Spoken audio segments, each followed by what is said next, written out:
केंद्र सरकार ने सुप्रीम कोर्ट में अर्जी लगाई है कि अयोध्या में 67 एकड़ जमीन सरकार की है।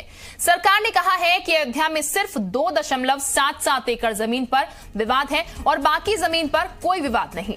इसीलिए जमीन का कुछ हिस्सा राम जन्मभूमि न्यास को दिया जाए। केंद्र सरकार ने अपनी याचिका में कहा है कि 67 एकड़ जमीन का सरकार ने अधिग्रहण किया था, जिस पर सुप्रीम कोर्ट ने यथास्थिति बरकरार रखने का आदेश दिया है। सरकार ने कहा है कि 2.77 एकड़ विवादित जमीन के अलावा बाकी जमीन पर कोई विवाद नहीं है, इसीलिए उस पर यथास्थिति बरकरार रखने की जरूरत नहीं है।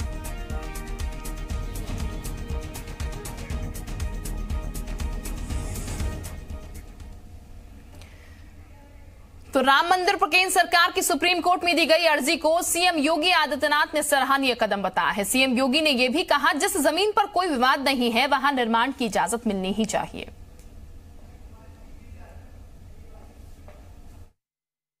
स्वागत योग्य है। हम अभिनंदन करते हैं केंद्र सरकार के इस निर्णय का, और ये अपने आप में देश की आस्था का सम्मान है और वर्षों से चले आ रहे एक विवाद का पटाक्षेप भी है। हम लोग तो शुरू से इस बारे में कह रहे हैं कि आज केंद्र सरकार ने जो एप्लीकेशन दिया है, हमें गैर विवादित लैंड पर तत्काल कार्य करने की अनुमति मिलनी ही चाहिए। तो अयोध्या विवाद में केंद्र सरकार की सुप्रीम कोर्ट में दी गई अर्जी से बाबरी मस्जिद के पक्षकार इकबाल अंसारी को कोई एतराज नहीं है। इकबाल अंसारी की माने तो जिस जमीन पर कोई विवाद ही नहीं है उसे सरकार किसी को भी दे सकती है। झगड़ा बाबरी मस्जिद का जो मुकदमा सुप्रीम कोर्ट में है, उसको छोड़ करके सरकार की जो भी जमीनें जो है सरकार ने अध्ययन कर रखा है। अगर सरकार वो जमीन जो है की मांग कर रहे हैं, हमें कोई एतराज नहीं है, क्योंकि सरकार की जमीन है, सरकार किसी को भी दे।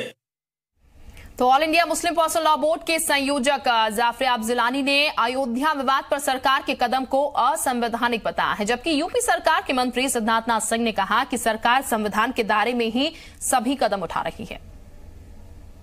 ये तो अनकॉन्स्टिट्यूशनल है कि सुप्रीम कोर्ट के सरकार राम जन्मभूमि बनाने के लिए कोई जमीन ले, ये अनकॉन्स्टिट्यूशनल। सुप्रीम कोर्ट का 9 जजेस का जजमेंट ये तय कर चुका है कि सेकुलर एक्ट नहीं है राम जन्मभूमि का, लिहाजा सरकार इस पर ताउन नहीं कर सकती, इसमें कोऑपरेट नहीं कर सकती।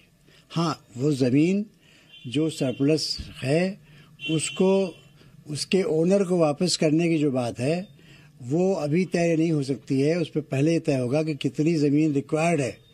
जिस प्रकार से सुप्रीम कोर्ट के अंदर विलंब हो रहा है वो सरकार को भी उसका अच्छा नहीं लग रहा है, और साथ ही साथ देश की आस्था का जुड़ा हुआ है। राम मंदिर कहीं बने और जल्द ना बने और उनको खुले में छोड़ दिया जाए तो ये अच्छा भी नहीं है। तो हम लोगों के भी जो जनता का आस्था है उससे सरकार भी जुड़ी है, और प्रयास संविधान के तहत ही करना होता है, तो सरकार वो कर रही है।